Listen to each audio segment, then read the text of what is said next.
Assalamualaikum warahmatullahi wabarakatuh. Bismillah. Alhamdulillah wassalatu wassalamu ala Rasulillah amma ba'd.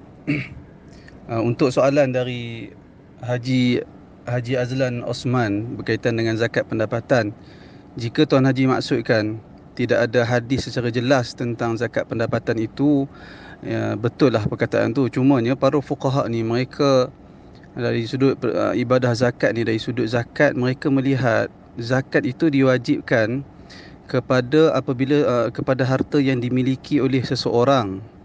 Dan kalau kita tengok zakat ni, kata para fuqaha, mereka boleh kalau kita melihat kefarduan zakat itu ke atas harta yang dimiliki oleh seseorang, kita akan tengok dia terbahagi kepada dua bentuk harta tu. Pertama, harta yang diambil kira apabila kita memiliki nisab. Kita memiliki nisab ataupun kita ada sejumlah harta, lalu kita kena keluarkan zakat apabila telah sampai nisab dia, seperti zakat naqdain, emas dan perak, zakat simpanan dan seumpamanya. Itu satu sudut. Itu yang pertama. Yang kedua, harta yang agama kenakan zakat tidak melihat dari sudut ra'sul mal, dari sudut kita memiliki asas harta, tetapi dilihat dari sudut hasil yang diperolehi. Lalu bila dapat kita memperolehi hasil tersebut yang boleh dimanfaatkan, maka kena keluar zakat. Contoh dia zakat tanaman. Zakat tanaman tidak perlu tunggu haul, bahkan dikeluarkan zakat yaumul hasadih, pada hari kita menuai. Atas dasar itu fuqaha melihat zakat pendapatan ni kena zakat, disebabkan pada mereka gaji bulanan dia seperti seperti itu, dia seperti harta yang diperolehi, yang telah pasti kita perolehi. Maka atas dasar itu mereka mewajibkan zakat pendapatan bagi orang yang berpendapatan tetap, seperti ada gaji bulanan dan seumpamanya.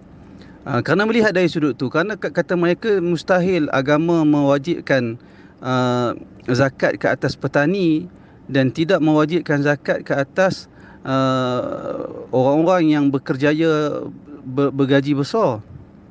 Bahkan mereka lebih kaya jauh berbanding, mereka lebih besar pendapatannya mereka berbanding para petani yang menuai tanaman mereka yang cukup nisab dan mereka mengeluarkan zakat. Jadi kalau petani yang sebegitu diwajibkan zakat, mustahil orang-orang yang telah pasti memiliki pendapatan setiap bulan, pasti dia akan dapat pendapatan tu, mustahil untuk tidak dikenakan zakat ke atas mereka. Itu pandangan yang mereka nyatakan. Dan pandangan itu luas dibincangkan di dalam mazhab Hanafi, isu haul bagi mal mustafad dan seumpamanya. Dan Al-Qaradawi dalam Fiqh Zakah telah mendatangkan beberapa riwayat dari sahabat, dari tabi'in, antaranya Imam Ahmad yang mewajibkan zakat ke atas sewaan rumah dan seumpamanya. Semua itu, sebab tu kalau kita tengok Al-Qaradawi menyokong adanya zakat pendapatan ini, dan beliau mempertahankannya, dan beliau meletakkan syarat-syarat, dan beliau menerangkan kaedah pengeluaran zakat untuk zakat pendapatan. Sebab tu saya kata perkara ini, untuk dari sudut sesiapa yang ingin melaksanakannya, ingin mengeluarkan zakat pendapatan, saya nasihatkan supaya dia pergi ke Baitul Mal setiap negeri untuk mendengar bagaimana kaedah pengiraan. Kerana agak detail pengiraan dia akan tanya pendapatan kita dan tanggungan-tanggungan yang kita perlu tanggung setiap bulan dan seumpamanya. Tidak diambil sewenang-wenangnya. Saya ingat setakat itu sahaja jawapan saya berkaitan dengan zakat pendapatan. Apapun perkara ini khilafiyah, para ulama berbeza pandangan. Sebahagian ulama melihat adanya zakat pendapatan, manakala sebahagian lagi berpandangan zakat pendapatan itu tidak ada. Wallahu ta'ala a'lam. Sedikit lagi tentang penjelasan berkaitan dengan harta yang kita miliki itu, yang dibahagikan kepada dua oleh para fuqaha. Iaitu yang pertamanya, ada sebahagian harta yang kita miliki, dia dikenakan zakat apabila dia mencapai nisab, dan apabila kita memegangnya, kita memilikinya selama setahun.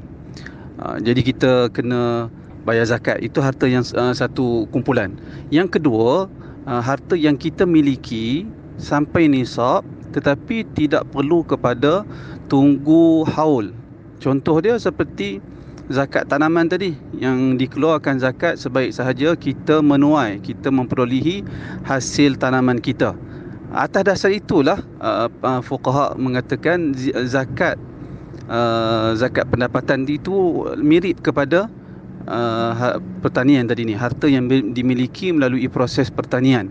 Yang ni dia memperolehi harta itu dalam haul, dalam tempoh setahun itu. Bukan, maksud saya bukan kena cukup 1 tahun, tapi dalam tempoh setahun itu ada harta baru yang dia perolehi. Lalu diwajibkan zakat kerana